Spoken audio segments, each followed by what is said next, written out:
Un autre fait qui n'est pas un détail de l'histoire, que je vais mentionner ici, tout le monde croit que l'esclavage a été aboli en 1848.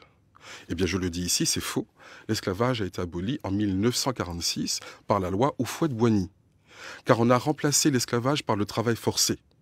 Donc, dans les premières colonies, les vieilles colonies, donc ce qu'on appelle aujourd'hui les dom-toms, ça n'a pas marché parce que les esclaves qui s'étaient déjà libérés eux-mêmes ont dit on ne voit pas très bien pourquoi on devrait retourner dans des plantations travailler gratuitement. Ça ressemble comme deux gouttes d'eau à l'esclavage dont on s'est libéré.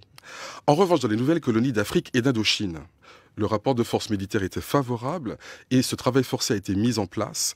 Et donc, on allait capturer des indigènes au lasso, on les mettait dans des camps, c'est le mot de l'époque. C'est pas moi qui reconstruis. Voilà. L'exemple du Congo-Océan sur lequel nous avons fait une action judiciaire est emblématique. Et il y a eu plus d'esclaves après l'abolition de l'esclavage qu'avant. Et donc ça s'est arrêté en 1946 avec le vote de la loi Houphouët-Boigny du nom du futur président de la République, bien sûr, de Côte d'Ivoire. Et même ça continue après jusqu'en 1960 en bien des lieux. Et ça s'est terminé avec les indépendances africaines. Mais qui le sait? On nous dit parfois, oui, la Seconde Guerre mondiale, d'accord, des réparations, mais c'est tout récent. Alors que l'esclavage, on nous dit, ça fait des siècles. Je dis, mais ça s'est arrêté en 1960. Pas si vieux que ça. Et on ne parle pas de la responsabilité des individus, parce que ceux-là, ils sont morts. Mais on parle de l'héritage, c'est-à-dire du capital. C'est des biens mal acquis.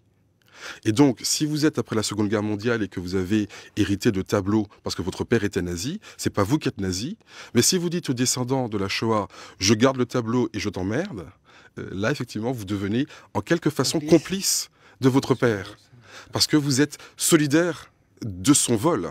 En fait. Donc c'est cela que nous disons, et ces stratégies de discussion, de boycott s'il le faut, sont effectivement bien avancées, mais évidemment c'est beaucoup plus fort quand on y va avec des partenaires internationaux. Parce qu'il y a un tabou, parce que beaucoup de choses ne sont pas dites et ne doivent pas être dites.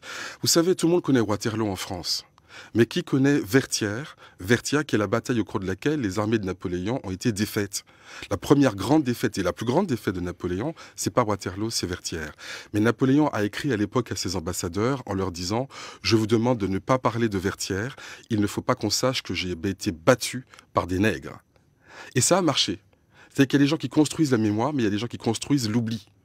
Et on a organisé un blocus mémoriel, diplomatique, économique et politique autour d'Haïti.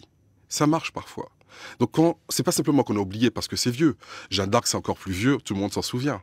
Hein. Donc il y a parfois, on organisait l'oubli autour d'un certain nombre de faits.